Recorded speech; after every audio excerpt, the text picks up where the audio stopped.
2 साल पहले की वो तूफानी, इत्तेफाक और साजिशों वाली रात समस्तीपुर गांव में ठाकुर सुरेंद्र सिंह की हवेली पर विनोद त्यागी हंगामा कर रहा था। अगर मेरा पैसा नहीं दिया तो मैं तुम्हारे बेटे की करतूत पूरे गांव को बता दूंगा। सागौन के धंधे की आड़ में ये जो लकड़ी की काला बाजारी करता है, उससे गांव वाले भी परेशान हैं। ये ले अपने पैसे और दफा हो जाए यहाँ से। पिताजी, आपने क्या किया? वो एक नंबर का धोखेबाज है, उसे आप पहले भी 5 लाख दे चुके हैं।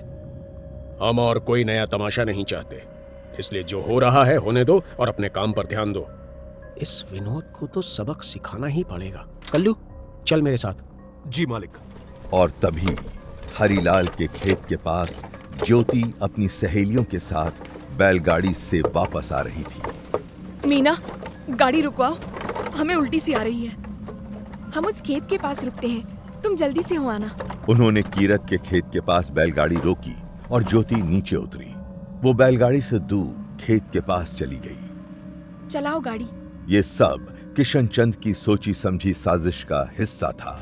अरे कहाँ जा रहे हो मुझे छोड़ के? रुको। मीना पहले ही उसके खाने में कुछ मिला चुकी थी। वो दवा अब अपना असर दिखा रही थी। मुझे चक्कर आ रहा है। ये लोग कहाँ चले गए?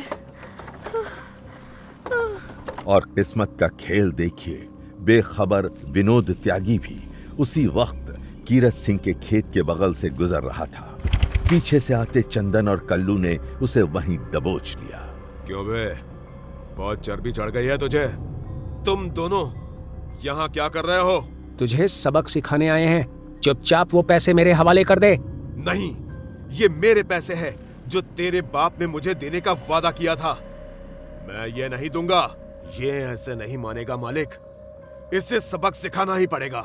इसका काम तमाम कर दो कल्लू। ज्योति खेत के बगल में छिपकर ये सब होते हुए देख रही थी। हरामखोर अन्नदाता के साथ धोखा करता है। हे भगवान, ये तो इसकी जान ही ले रहे हैं। विनोद को मारने के बाद चंदन और कल्लू ने वहीं उसकी लाश दफना दी। मदन सिंह अक्सर रात में कीरत के यहाँ दारू पीने आया करता था। उस रात भी वो उसी समय वहां पहुंचा। क्या चल रहा है? आसपास के ठेकों पर कहीं दारू नहीं। इतनी रात को तो अब बस कीरत से ही उम्मीद है। तभी उसे एक औरत के रोने की आवाज सुनाई दी। मदन सिंह ने उस आवाज का पीछा किया तो ज्योति को वहां पेड़ के नीचे बैठा पाया। ज्योति, तुम यहाँ?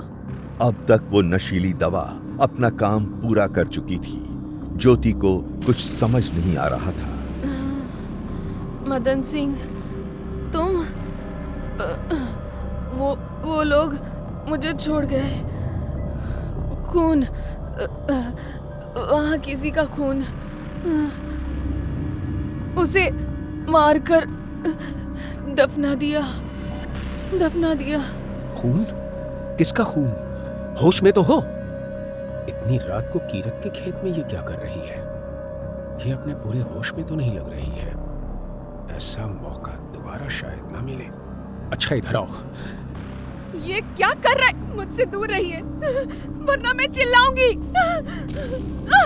जितना चिल्लाना है चिल्लाओ, यहाँ तुम्हारी आवाज सुनने वाला कोई नहीं है। बचाओ! कोई है? खुद को जैसे तैसे संभालते हुए ज्योति उसे धक्का देकर भागी। तभी उसे खेत पर कीरत बैठा हुआ मिल गया। सुनिए, मेरी मदद कीजिए। वो दुष्ट मेरे पीछे पड़ा है। कीरत तो नशे में धुत था, वो क्या उसकी मदद करता। कहानी जारी रहेगी।